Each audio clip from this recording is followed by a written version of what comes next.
Megaman X is one of my favorite games from the 90s, but I've never actually played any of the X sequels, and that changes today. You're watching Rail Deal Games, and this week, I'll be reviewing my first ever playthrough of Mega Man X2, and my friend John, who you all may know from the Mega Man X video a couple of months back, will be joining me. Together, we've decided to try playing the game through guideless. To me, guides absolutely ruin the exploration of a game's mechanics and the surprise and wonderment that comes from seeing something new for the first time. Mega Man, as a franchise, is centered around the gameplay loop of figuring out the optimal Robot Master order, finding secrets, and beating the Wily, or in the X series case, Sigma stages. Without being able to look up the optimal order ourselves, John and I will have to figure out each Robot Master's weakness by theory crafting after we've either obtained a boss weapon or been brick-walled by a different Robot Master. With each major section of our playthrough, John will be dropping in to share his thoughts. To start out, we based our choice of Robot Master off of what the bosses look like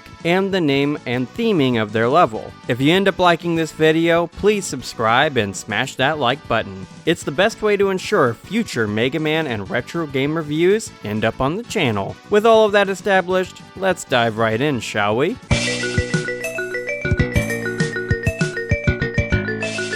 Starting out, Mega Man X2 shows off its status as a sequel to X. The original X had this opening that fit the action platforming tone of the game, and X2 takes this approach to the next level with this awesome hover bike opener. X starts his second sojourn off right by destroying a factory, making these titanic robots. John and I noticed quite quickly that X starts out this game with boost boots, and for those of you who watched the last episode, you know how happy that boy was at discovering that. The boss in this section is so easy that it's hardly a boss at all. 3 or 4 charged blasts at his head takes him out, and I think this guy is here just to teach a new player the concept of maneuvering in a boss room, aiming for weak points, and utilizing the charge power of the Mega Buster. John had this to say about the first level of the game. The first intro of this game was really freaking it's action-packed, was much more different than just showing up on a road and they're like, go. No, this one's just literally like, Mega Man comes in, his friend dies, and he murks a man's legs, and it's freaking cool. Walk in,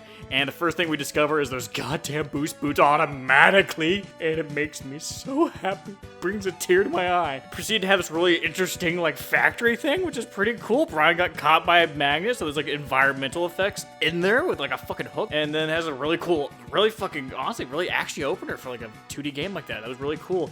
And then you got to the boss, and the only thing it's the little boss at the end, all I could say is, yawn! He dies in 4 hits. It's some big fat guy who's just like, I'm gonna kill you, and then he just dies.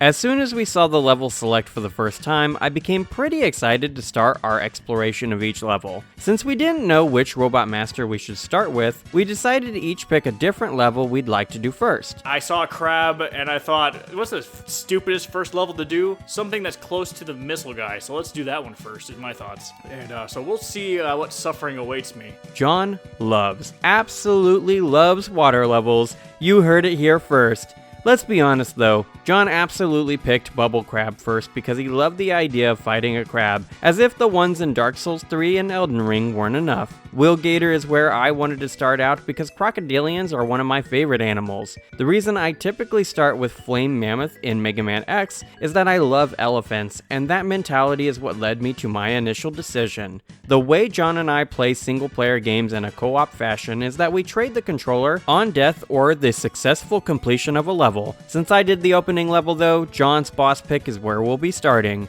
The water level in the first game is quite good, so I went into Bubble Crab's level expecting something of equal caliber, and while I like Launch Octopus's stage more, Bubble Crab's Sashimi Sluiceway is satisfactory. The giant fish is one of the major standouts of this level, and it was incredibly enjoyable to fight and race against him as we pushed towards Bubble Crab's boss door. At first, we thought there was some kind of awesome secret hidden by the fish, but we'd later discover that he's only hiding a Maverick Hunter boss room. I'll get to this mechanic later later on in the video, but it is important to note just how annoying the placement of this door is for that mechanic. The jiggling jellyfish dotting the area as well make for some fun enemies to fight, and as such, this stage just has a nice blend of combat and platforming. And to cap the stage off, Bubble Crab is a fantastic boss. This potato chip of the sea looks so adorable with his angry little face, but just like a chihuahua, this little guy is a savage little sashimi. There's several mechanics inherent to this boss. He's able to put up these homing fish things in bubbles, shoot a bubble attack, create a bubble shield, and respond to the player when they're above by energizing his plasma pincers and jumping, and increase or lower the level of the water in his stage. This means that Bubble Crab has more mechanics than any individual boss in all of Mega Man X, and this shows how Capcom sought to push the formula of their games. Each of the bosses in X2 function differently at critical health, and I love this mechanic. Bubble Crab gets far more aggressive with his combos in the critical health stage of the fight. With just the Mega Buster, clearing Bubble Crab's shield was a bit of a hassle and became the only thing about the boss that felt a little weak. We had no idea what he could possibly be weak to at this point in the playthrough, but for reasons I'll explain later in the video, John and I would later figure out Wheel Gator's spiked wheel shot is what turns this crushing crustacean into filet mignon. The thing is, Spin Wheel isn't even that great against Bubble Crab. It breaks his shield, but because of its slow speed and the way it ties down Mega Man's offensive capabilities, it was more of a liability on our later Bubble Crab runs. And that's a detail that'll come up many more times over the course of this review, because the weapons are just not super great in this game. The increased moveset of X2 bosses leads to some crazy interesting interactions from time to time, such as when Bubble Crab put out his homing bubble friends, shot his bubble splash, and walked forward all while at low tide and shielded against me. All of these elements together is an Ultra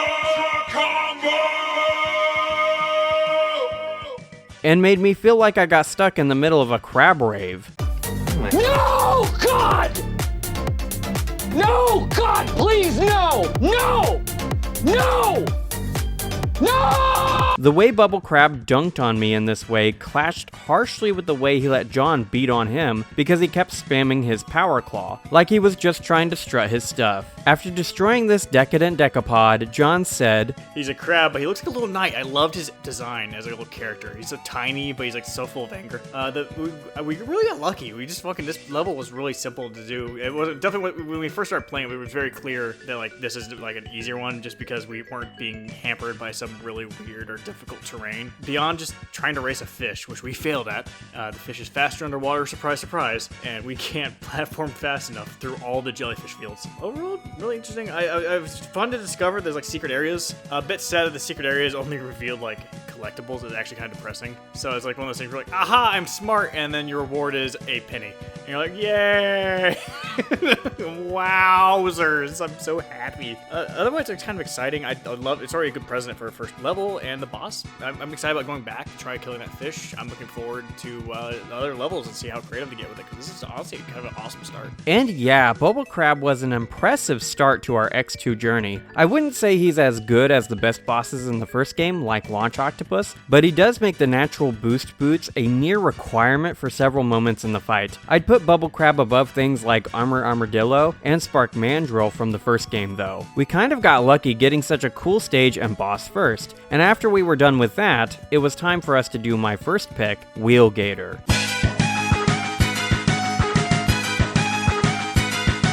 I chose Wheel Gator for my pick of Robot Master because I love crocodilians. One of my favorite things when booting up another boss is theorizing what the boss will do based off of its theming, and with Wheel Gator, I guessed he would have some sort of ambush mechanic, given the dino DNA of this reptilian reptoid. Dino DNA.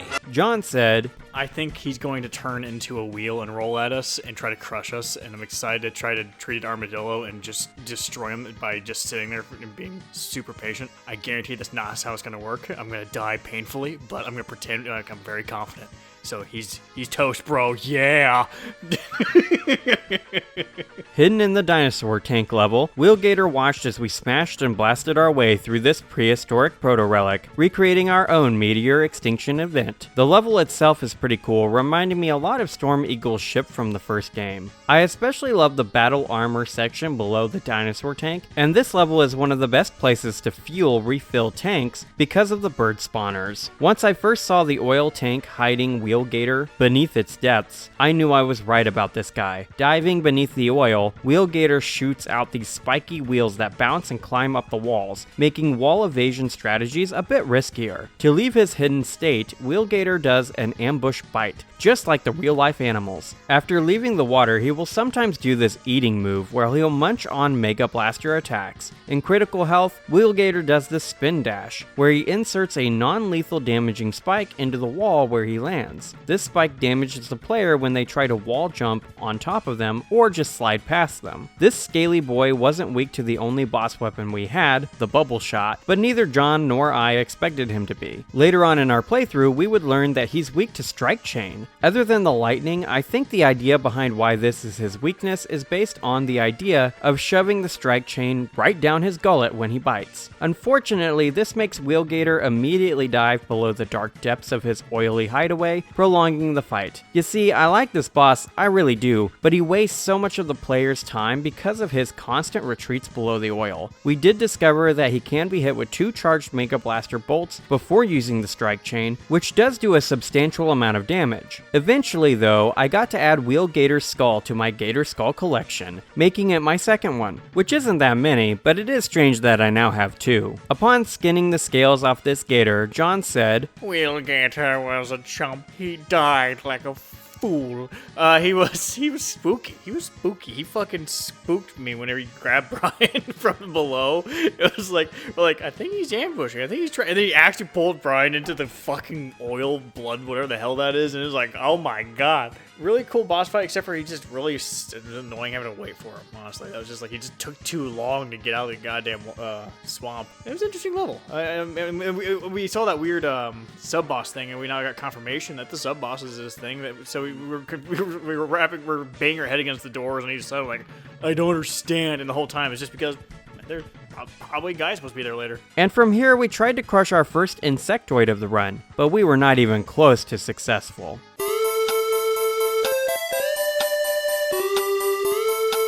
I made bad decisions. It's the wrong one. He's too thwonk. His stage is too powerful. I think I actually saw his opening to his boss fight. Then I went, but what if? And I climbed up and I found a mini boss who looked like a Igor-looking ugly-ass bastard who then just sat there dopedly punching me to death, and there was no wall for me to jump over him. So he just got to just get free shots and just won by attrition. I also was losing to a freaking holographic sword, which it took so much HP to kill. It's insane. So I'm pretty sure this thing was supposed to come in there with like a whole suite of like high damage and high HP. Because honestly, I felt like sponge fight, not just like a skill issue. I mean, still a skill issue. I still thunk, but you know. So we're going to try Brian's next. We're going to try killing the sponge and see how that goes. And I don't have much more to add here myself. The pseudo-stealth section at the start of the level is interesting, but it does make multiple playthroughs of the level fairly annoying. Neither John nor I are super high on this level, and the mandated usage of Nintendo's wireframe technology here is a clear waste of development resources. Like, the sword is neat, but I hardly think it was worth the time and effort to make. Bubble Shot was ridiculously great against that sub-boss, and the door John thought was the boss door is actually a Maverick Hunter door, which longtime fans of the game will know foreshadows some severe sadness John and I are about to have. You see, there's a mechanic with these extra boss doors that I haven't talked about, and well, John and I didn't know how it worked at this stage of our playthrough either. Don't worry, dear viewer, we will get to the tragedy of this story soon enough.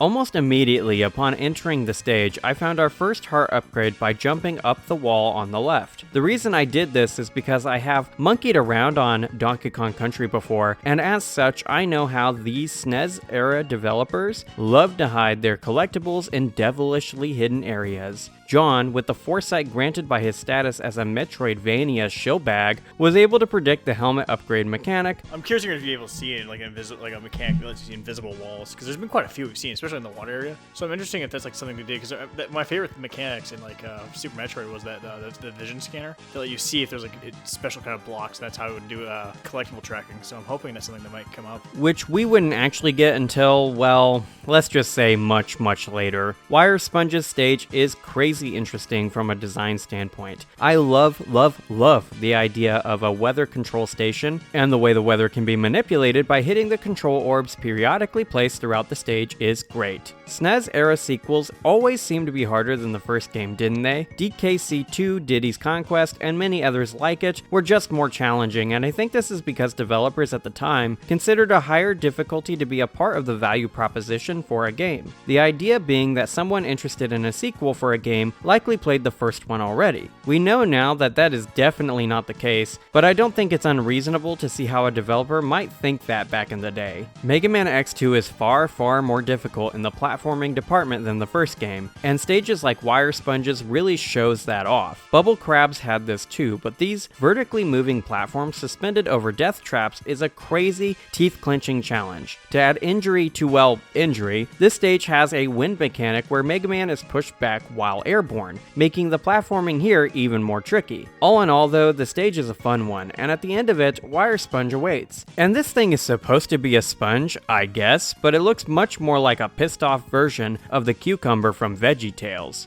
I died on my attempt because I kept messing around with Spin Wheel and Bubble Shot, both of which Wire Sponge shrugged off no problem. After seeing his moveset, John devastated this dishwashing dolt with extreme ease. The lightning he calls down while in his critical state is a cool touch, and does help explain the lightning properties of Strike Chain a bit better. This is definitely the easiest boss in the game, and I'm pretty sure this is the boss the developers intended the player to start out on, since it provides an easy opportunity to obtain an extra bit of health. The stage isn't too tough, and Wire Sponge is a complete and utter pushover. At this point in the playthrough, it's definitely my least favorite of the bosses. John said, I didn't really experience the stage too much. I was trying to make coffee, but it looked pretty cool. Yeah, honestly, I kind of agree with Brian a little bit. I liked him better for fighting just because he didn't have the invincibility frames, but the fact of the matter is he was really simple. Yeah, it was interesting for him to get angry and start using lightning. That was really kind of like, it was like a really kind of like out of left field. It was like,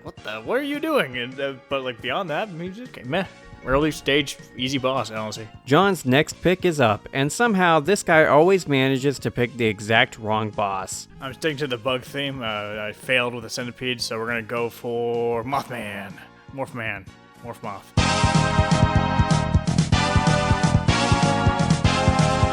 In terms of theming, the Robot Junkyard is one of the coolest levels in this game. I love the concept of a zombie-type level in a Mega Man game being set in a junkyard and all of the enemies being these amalgamations of the enemies the player killed in the first game. Spin Wheel is also pretty useful in several points on this level, which is a nice change because one major issue John and I noticed by this point in our playthrough is just the way that so many weapons just don't have a lot of use cases. Bubble Shot is eternally useful though, and it does some major work on the insectoid necromancers of this level, which is one of the creepiest enemies in the game, by the way. Like, check this out. When one of these guys latches onto Mega Man's head, its tail inserts itself into his spine, and the parasite takes control away from the player for a time, forcing them to jump against their will. Considering how annoying the pink variant of these things are, being able to destroy them in one volley of a Bubble Shot is a particularly nice advantage to have. And I really appreciate the general vibes and theming of this level, which is good because John and I got to see a lot of this level because of Morph Moth. This sucker is a real pain in the butt. So there's some context that's super important before I get into the weeds about this robotic Mothman. There is an air dash mechanic in Mega Man X2. I haven't talked about it yet because John and I hadn't discovered it by this point. And anyone who's played this game knows exactly where I'm going with this because Morph Moth is the boss that shows the player that they need to start looking for that air dash. Starting out, Morph Moth is in a cocoon, and in that phase he really only has 3 moves. He can swing back and forth, dumping garbage everywhere, he can roll around on the floor, like some kind of deformed raccoon wannabe, and he can do a progressional 360 trash absorption. The last of these skills is the killer, because Mothy Boy here can loop the skill 7 or 8 times. What the hell is even that? And that's a problem because without the air dash that John and I only speculated could be in the game, he and I would lose half or more of our health bar each time the silky soy boy did this. The obvious thing to do after wiping a handful of times would be to explore the other levels and come back. But dear viewer, if you thought that, you just don't know what it means to be a real deal gamer. John and I are the most bullheaded, stubborn gaming bros you could ever meet, and we pulled ourselves by our own teeth through this mess of a fight. After either absorbing enough garbage to grow or being damaged to critical health, Morph Moth transforms like he's a kid-friendly version of Puri Puri Prisoner,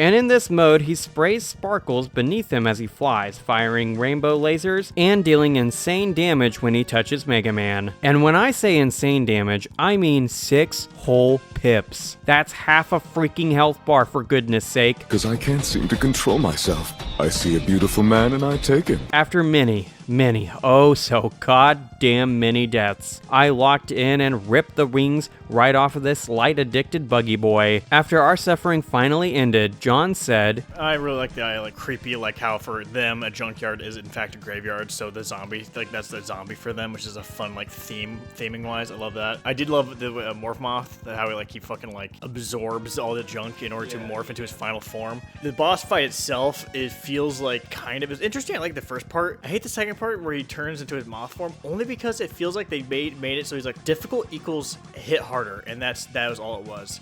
It was interesting whenever he like was actually like doing the sparkles and the beam. That felt fair, but when he hits you with his body and deals like a half your health bar in a single hit, that felt kind of like really just forced. With like, see, it's just hard, so that's why you die. And you're like, no, it's not. So that felt bad, honestly, but that's why we died so often, honestly, just because that's... Oh, yeah, and also the freaking... Honestly, I hate his move where he does the spinning trash. The fact that I couldn't interact with that, I'm pretty sure that's something where they literally made it so you had to have his counter. If you didn't have his counter or some other ability, you physically could not avoid the damage. Honestly, it felt really bad. It felt really bad. Honestly, my least favorite boss. Just like, he's cool conceptually wise, but as a player, he just felt bad throughout. Yeah, I just legitimately love, like, honestly, really creative.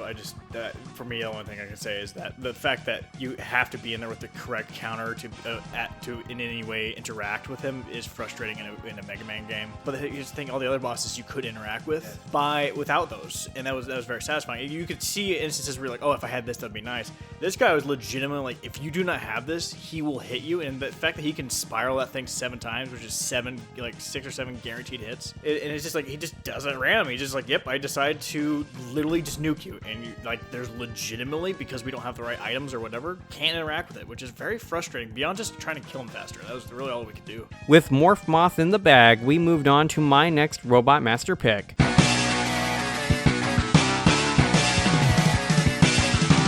Stag was my pick because I assumed he would be weak to Bubble Shot, which makes sense since Bubble Shot is the only water-themed attack in the game. I personally kind of liked Stag's level, but John hated it because of the Rising Flame sections, especially the one with the heart tank. We couldn't figure out how to successfully get this on this particular playthrough, but in the next section, I'll explain how we managed to actually get it. We were able to find the reserve tank in this level too, and without really trying to go for anything specific beyond that, it was really pretty easy to get to Stag.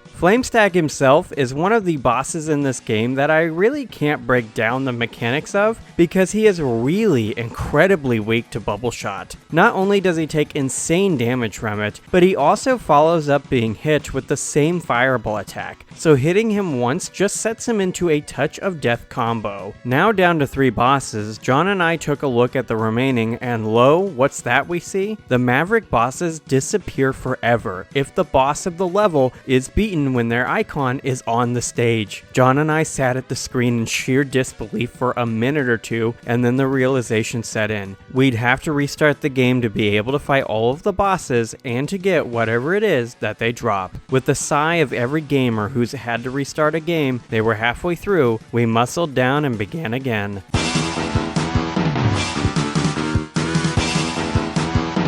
Okay, so the reason this video is called Mostly Guideless is because John and I refuse to miss things again. So at this step, we looked up where the items were to determine if the collectibles themselves were missable as well. We got to like the last 3 bosses, and then we realized that, wait a minute, we haven't fought all the other guys, and they're not going back to the places we were defeated the Mavericks. So we're like, did we fuck up? There's only like 1 or 2. So we broke our guideless rule and we looked it up because we're like, well, we don't want to miss that. And it turns out we fucked up. Can't defeat the Maverick Hunters there, or the Maverick Hunter disappears forever. So, being a pseudo-completionist and being unwilling to beat the rest of the game without having at least done the side content and, defeat the Maverick Hunters, we decided to just try again, which sucked. Johnny, my boy, is sounding pretty gosh darn tired right now. I don't think he's going to make it through this reset. If there's one good thing about restarting, we did get to remix our early bosses again to try and create a better, more optimal Robot Master order, and I think we figured it out for the first 5 bosses. We started with Wire Sponge this time and followed him up with Morph Moth, which did not go well. There was no way we were going to put ourselves through the pain of that boss fight again without the air dash, so we put him on the back burner and tried Bubble Crab instead.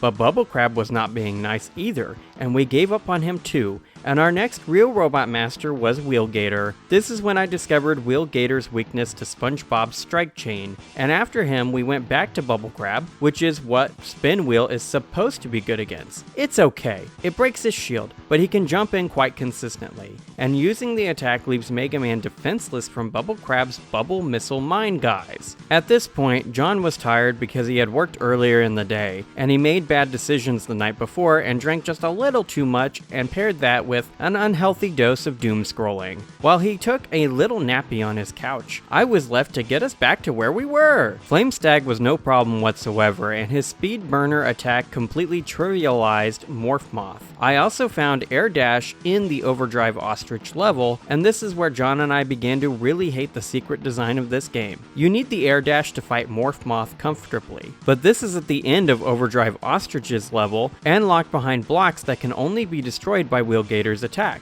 Also, the easiest Maverick Hunter door is on this stage, behind a Wheel Gator wall, so we're very lucky we didn't kill this boss yet. This is where we're going to farm the rest of the Maverick Hunters. And at this step, I went ahead and did that to kill the old man. I killed him with Flame Stag's weapon, and he was ridiculously easy. He dropped a piece of 0, so it is obvious that killing these guys is a necessary part of getting the good ending for this game. Brady Boy was interesting to look at. It was just kind of funny that he was riding one of the flying things you find in the first game, like little flying platforms. He weaponized it, put spikes on it. He's like, this is my tool, my chariot, and then would just jump in the air firing bullets out of his top of his head because he has to show how intelligent he is, and then he would just have a little invincible thing and then laugh at you. He was funny. He burned well though, so he died, so that was pretty great. Good to know his secret to kill. I mean, that's a secret to kill all old men, is just burn them.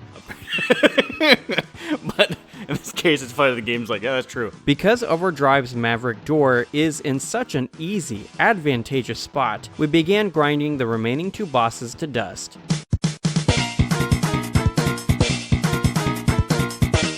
Ornstein and Smo were the only 2 Maverick Hunters left, and of the 2, Violin is the easiest by far. Literally, standing right next to him and jamming Bubble Shot down his throat completely trivializes him. Agile, on the other hand, is legitimately the worst 2D boss fight I've ever encountered in my entire life. Okay, so this awful enemy has essentially 2 attacks. He does a projectile energy slash and a running slash attack across the bottom of the boss arena. At first glance, this may not seem that bad, but when Agile uses his projectile slash in the middle of a jump, it is unavoidable, giving him free damage. And I don't mean when he uses this slash in the middle of one of my jumps. I mean when he uses it in the middle of his own jump, so that it covers the middle part of the screen. He can also deflect attacks, which meant I used the speed burner to kill him because it leaves a trail of fire on the ground even when blocked, damaging him through his block. John woke up from his nap to watch me beat my head against this boss, and this is what he had to say as an observer of this fight. Keep in mind, he didn't actually fight this guy himself. He definitely is like he's like a really cool design if Mega Man had any way of interacting with it. I'm pretty sure what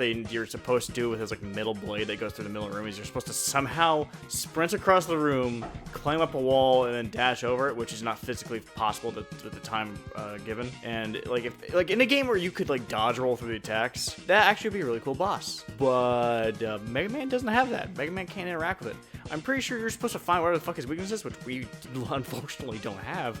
So you just get fucked if you don't have the weakness, which is really, yet again, I find to be really terrible fucking design.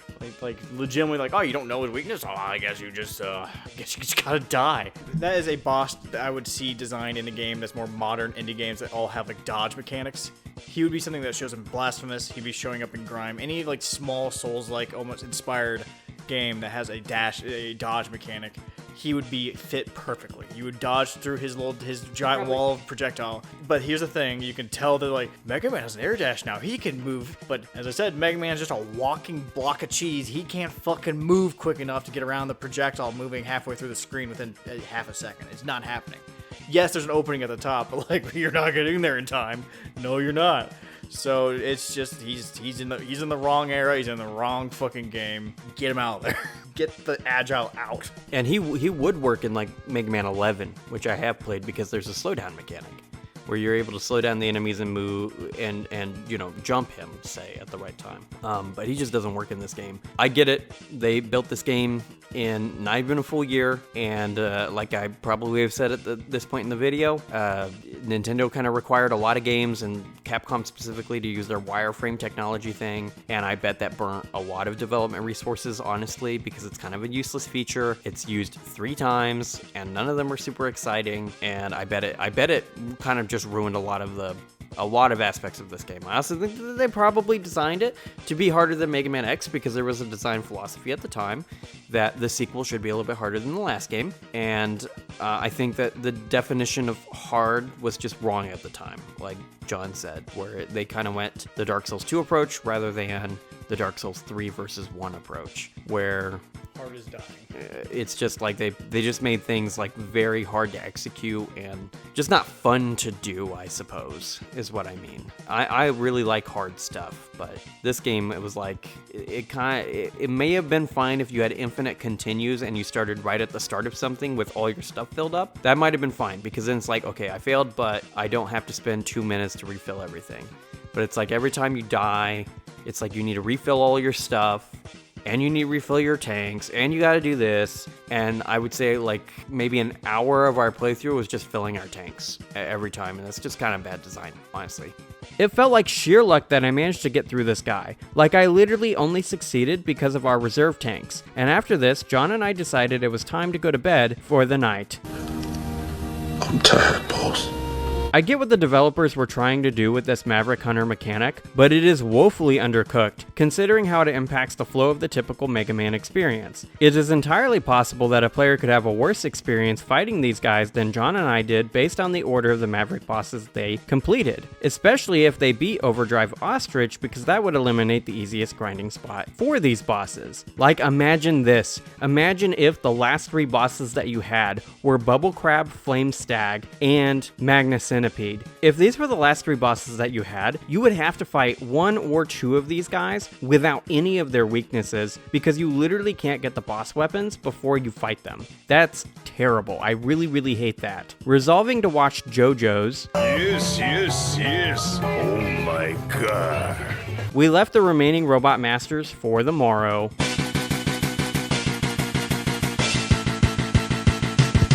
Starting out our second session, Magna Centipede was first up. Honestly, I don't have much to say about the stage beyond what I said on our first attempt near the beginning of the video. The boss itself further demonstrates one of the core problems with X2. A Mega Man game lives or dies on the marriage between 3 elements: boss design, level design, and weapon design. Each of these things needs to feel good for a Mega Man game to feel right, and while the levels in this game are mostly great and the bosses are good 70% of the time, only 3 of the 9 special moves are useful. I'm including the Giga Armor Blast in that number, which is why it is 9 instead of 8. The armor has one single use case, which I'll talk more about when we get to the Sigma stages, but the 3 weapons that prove useful are Bubble Shot, Speed Burner, and Spin Wheel. Of these 3, only Bubble Shot and Speed Burner are consistently useful, as Spin Wheel is only good in very specific sections of certain levels. In the Magna Centipede boss fight, much like the Bubble Crab one, the weapon he's supposed to be weak against wasn't actually that useful against him. The angle that Silk Shot shoots at is awkward, and I found it hard to hit this guy with it. The boss itself isn't too tough with the extra damage of the attack, but he's annoying nonetheless.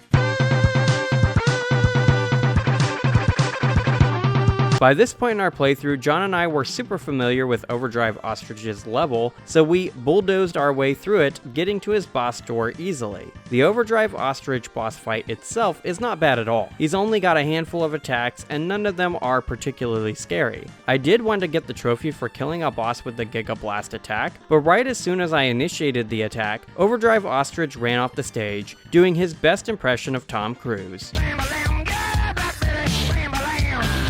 This whole thing is just crazy ironic and elicited a laugh from John, myself, and our friend Jeremy, who's been watching us play this the whole time for a solid 5 minutes. With this speedy ostrich derailed, we moved into our final robot master.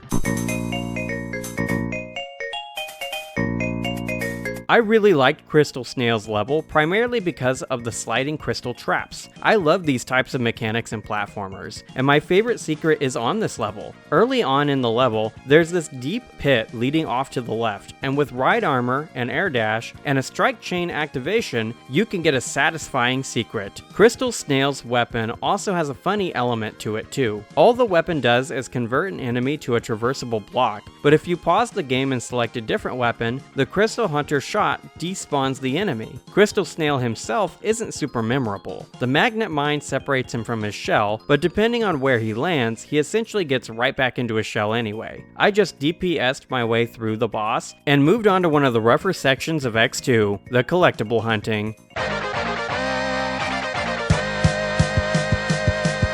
Mega Man X's secret finding process is an incredibly fun part of the completion loop. X2's secret hunting is not satisfying though, because of a handful of overly difficult collectibles that require absolute perfection to obtain. A lot of these collectibles remind me of the secrets in the Donkey Kong Country games, which are pretty infamous for hiding collectibles in death pits. X2's aren't that bad, well not most of them at least, but very few are amazing. John said this about the collectible hunting process. The collectibles have been like, some of them are like really interesting in that like it's just like it's satisfying to get afterwards, but I have to tell you, some of the ones where you have to like have a like almost pixel, like you have like 3 pixels to have Mega Man's like pointer finger touch the edge of the wall, and that's your brief second to spam jump to get up, is pretty insane to like freaking get some of these collectibles. It's just absurdly difficult. Now admittedly, now I'm thinking about it, one of the ones I had a hard time doing this with, I did it the wrong way. If we used the bubble shot, we would have been able to so some of these maybe are more forgivable, but some of them are not. Like the one collectible in the Gator place where you have to get the heart and there's an instant death spikes at the very bottom. There's literally I think 5 pixels where you can land and then climb up. Yeah, some other people like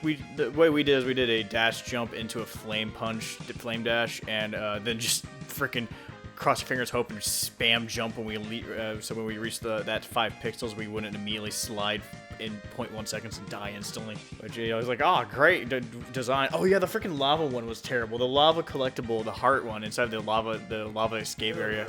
You actually have to kill yourself to get that one, which is unhinged, really. And this is already not a particularly strong endorsement for the completionist route through this game, but the worst, absolute worst part is the Shoryuken upgrade. John said, okay, so to get the little secret Shoryuken thing, it is so painful to actually try to navigate the controls of Mega Man through that stupid ass insta-kill area. I'd rather go through the Hollow Knight Path of Pain over again than touch that tiny section, because of how frustrating and just grating it is to just move that block of cheese called Megaman through those tiny little insta-kill holes. And just how mean and stupid it is to fucking get there is just not fucking worth it. Give me the buttery smooth Hollow Knight movement. It feels so good to get through that and succeed. I feel like I can do it. It doesn't feel like I'm being told to die the entire time just to try to get through a small section. Like, God, fuck this Shoryuken thing. Yeah, it's even missable if you didn't do everything. I would rather load up in heavy armor and do the Bed of Chaos than do that thing. Like, fat rolling and everything. That's so bad. No. It's literally just such a bad challenge. It's such a bad secret. It might have been, I think the thing that fixes it is if you have a dedicated dodge button, like dash button, but the fact that the SNES controller just didn't have enough buttons meant that they had to make it so you double tap directional buttons to be able to dash, and that while it works on the ground, fine, it does not work when you're trying to jump and move in a particular direction because you have to stop your forward momentum to dash. And the overuse of the air dash in conjunction with the supercharged speed burner is what really makes most of the collectibles not so fun. If there was a better distribution of powers to use to find upgrades, it may have been more fun because the ones that require the use of the strike chain and the crystal hunter really do stand out as satisfying. But now that all the collectibles are checked off of our list, the Sigma male virus is all that remained. So the Sigma stages in Mega Man X are usually the point in the game where I stop playing because even though they are a lot of fun, I just value the Robot Master step of a Mega Man playthrough far more highly than the final levels. And well, the Sigma stages in this game are far, far worse than the originals. First off, the level design is incredibly rude, especially that one section where the player is tasked with platforming on and around moving vertical platforms over and under a bed of insta-kill spikes. That part can get right in the bin, and the bosses in these stages aren't much better. The X-Hunters return in these stages, and the only one that is alright is Violin, and that's only because he's easier than his already pushover of a first fight. The Old Man was a lackluster but inoffensive boss in his first version, whereas his second form is so ungodly annoying. The Giga Buster explosion helps a lot in this fight, but even with that, John and I needed to use reserve tanks to be able to tank enough damage to finally kill him. Fortunately, Agile is much weaker in his second form, but this boss is also incredibly annoying, which is honestly just the best way to describe all sections of the Sigma stages. He's weak to magnet mines, which can be fired straight up, but that's a mechanic I only learned by accident. This feature of magnet mines literally never came up before this moment, and I never saw this feature of the weapon communicated to the player. At least I didn't have to fight Agile's first form again. As expected, Sigma follows up the X-Hunters, and he survived the first game because he's essentially a malevolent computer virus given sentience. In proper 90s fashion, Sigma cosplays Wolverine with his fresh new claws and moveset, which is incredibly reminiscent of Wolverine's from Mutant Apocalypse, which makes sense since Capcom were the developers of that game. I don't like this boss either, but I can't necessarily say he's poorly designed. Beating him reveals the third and final instance of wireframe technology in this game. Sigma's AI form can only be harmed by the Mega Buster and Strike Chain as far as I was able to tell. I will give the Capcom guys a little credit where it's due here, as this fight is a nice way to end the game, considering the absolute gauntlet of pain preceding him. This phase spawns enemies, and these guys frequently drop large health pods, essentially making the whole boss a breeze. And with that, we rolled credits on Mega Man X2. John's final thoughts were, Okay, so we're done, which sounds, you can kind of get an idea of the feeling on that, the way the wording was. The experience overall with like some of the bosses, I found that, like, for example, my favorite one was Bubble Crab because he's fucking adorable and angry, and I love him. And also, it goes for his design. I love the level for his level. I love the fact that you're following a giant fish that's like has a searchlight. It's so fun and unique and really creative. But the least favorite level was the fucking Magman. Holy shit, the fucking oh, you fell, you touched a yellow light. Your punishment: infinite boxes from the sky and an angry scanning machine that tries to boop you and put you into the shop carts. Ha ha ha ha. It's like, God. And then there's like 12 things trying to insta-kill you. Garbage level. Oh my God, such trash. And then the final the boss I hated the most, I would say Mothman, just because if you don't have the dash or the fire, he's like, oh, I just take half your health for free for one of my stupid undodgeable move. Too bad you didn't find the air dash. Sucks to suck. So Mega Man 2, I have to tell you, I can only say the 2 stands for it's half as good as Mega Man X in my mind. It was an enjoyable experience with the bosses. I enjoyed the unique mechanics of the actual levels. They're kind of fun and unique, but the secrets, I was always disappointed. Either they were extremely difficult and just like obtuse to get to, or like if you found them, your reward is a health up or a like refill, and you're like, wow, I feel so intelligent and Mega Brain for finding this secret hole in the wall. Yay! And it's just like not a lot of effort was put in there. So I just those were disappointing. And then speaking of the secrets, the extra content, like the fucking the Maverick Hunters. Holy moly! The fact that like they're so difficult half the time to even get to them, let alone the fact that you didn't have to fight a boss without the door lock. So when you die, you have to go through the stupid level in order to get to that. So you're basically forced to just make sure you just hunt down the Mega Man, the hunters on like easy to get to sub boss floors. Is just like stupid design. Like why would you make it that way? And let alone that, like they were so terribly designed. Oh my God, the agility one. Oh my God, such trash. And then the Sigma levels? Oh, they're terrible. They're horrendous. Usually the Sigma level of Mega Man X was a fun time. It was like the really cool bosses, really cool levels. You gotta fight bosses in dynamic ways. It was really creative. It was really fun. And so I was excited. And then it was just like, nah, just full of traps and bullshit. It feels like literally the thing that comes to mind is like Dark Souls 2 design. It was like, yep. So hard was fun, and hard is dying instantly. So we've included lots of die instantly mechanics because people love dying instantly because that's hard and people like hard things. So our Mega Brain staff, we know what we're doing, and like fucking no one was there was confident enough to tell them like, you guys, I'm sorry, but that's fucking wrong. Like no, they're just like full steam ahead and just straight into failure. Just that's all I can say. And then the final fucking boss was Sigma. Holy shit. He's just like I teleport and I'm Wolverine. And then his final form is a whole bunch of lines that go make laughing noises, but there's no sound effect. He just kind of just makes movements with his mouth, and then you just feed him, and then the hologram shrinks, and they're like, "You defeated the boss. Well done." And you're like, "Fucking Mega Man X did it right." Like, holy shit, he transforms, like, I mean, it's fucking, like, it's annoying to fight, but he attaches to a giant mech in the background that he was hiding the whole time. You're like, that's pretty fucking scary and epic. Here, none of that feeling. You're just like, finally he's dead, and that's it. Like, there was none of that feeling. And and the fucking unskippable cutscene. Why?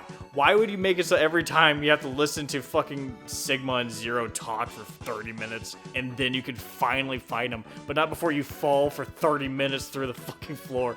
Like, So, and also, why do you make it so the final boss, like, all your abilities don't fucking work, except for maybe 2 of them? Like, why is that a design choice? Why is it like in a game where you get access to all these abilities and you're like, this is your final form, Mega Man. This is your chance. You've upgraded everything. Come on, Mega Man. Now is your moment. And tink, tink, tink, tink. Okay, cool. That one doesn't work. Switch. Tink, tink. And you do that for 8 of your skills that you, like, what was it? 7. 7 of your skills. And then finally, after losing most of your HP, you learn, oh, this is the one that works for some fucking reason. And there's no real goddamn logic to it. It just does. It just does. And you're like, oh, why? So I have to say, just honestly, just like, I kind of agree with Brian. Kind of has this idea, but like, I agree with him. Base bosses, cool.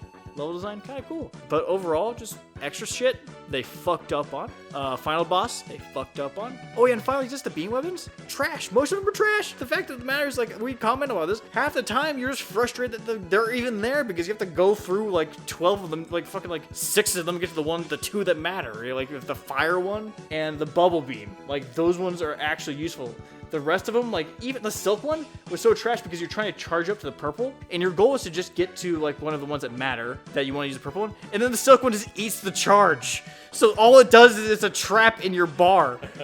what else? What else was some garbage? Air Cutter and the fucking Gator one? What's the Here's the thing I don't like about them. You fire the projectile, and as long as the projectile's on the screen, you can't switch the weapon. So the solution to make it like that makes no sense to me, because in a game about switching weapons, why would you allow that? But here's the solution. You have to pause and then select a different one, which causes the projectile to disappear, which is fine to know where to select it. Why isn't that the basic? Why isn't that the basis? Why isn't that just like you press the button, the projectile disappears, and then you have another weapon to select, because it's a game about switching weapons. But no, you can't do that, Mega Man. You gotta stop everything and select a different weapon to not have to sit there staring impotently for 3 seconds on the wheel in the corner that's not touching the boss. It's like, fuck. And I think, you know, that mechanic happened in Mega Man X as well with Rolling Shield, and if you, like, overcharged Sting Chameleon, or if you had the lightning things out. But the difference is, those things disappear very, very quickly. Like, you can't switch, for instance, when you shoot out the tornado, I don't think. But it doesn't matter, because the tornado kills what you're shooting at every time. And because it's so big, it defends you, so it doesn't matter if you missed a little bit. Whereas in this, it's like if you use Wheel Gator, or if you use the Ostrich ability, if you use the Mine, everything in this game locks down Mega Man for a time. Now, sometimes you're able to shoot multiple up to a certain point. Like the Ostrich one, you can shoot out multiple, but it's always risky because there's a chance that you miss, and then it bounces around the screen for a little bit. Now, you can mitigate this by pausing the game and changing your weapon that way, but that breaks up the kind of flow of Mega Man, I guess. Like, in Mega Man X, we would switch that way, and it could be kind of a good way to switch quickly if you didn't want to click through things, but that was usually because we just really, really quickly wanted to switch, not because we're trying to... It's the only way. We're trying to get out of using something. And that's really what Mega Man X2 is. It's a worse version of the original, and this is likely because of developer constraints, because of a combination of a restricted development time frame and the requirement by Nintendo that Capcom implement wireframe pseudo 3D somewhere in the game. I hope X3 improves upon some of the issues present in X2, but we'll have to see whenever I can finally get around to it. For now though, let's finish this review by answering the main question I ask myself each time I finish a game. Mega Man X2 will not be making the list, despite being a good game. It will be landing number 33 on my Capcom game ranking, which is a video I plan to put out at the end of next year once I've played all the Mega Man and Street Fighter titles, alongside Monster Hunter Wilds. And that's the video, my guys. What do you think of Mega Man X2? Let me know all about it in the comments section below, and while you're there, please smash that like button, subscribe, and ring the notification bell so that you don't miss out on my weekly gaming videos. I cover a variety of gaming topics each Friday with top 10s, rankings, reviews, thought pieces, and challenge series videos. That's when you'll want to tune back in if you don't want to miss anything from me. Regardless of what you choose to do, thank you for keeping it real with Rail Deal Games. Have an awesome day, gamers.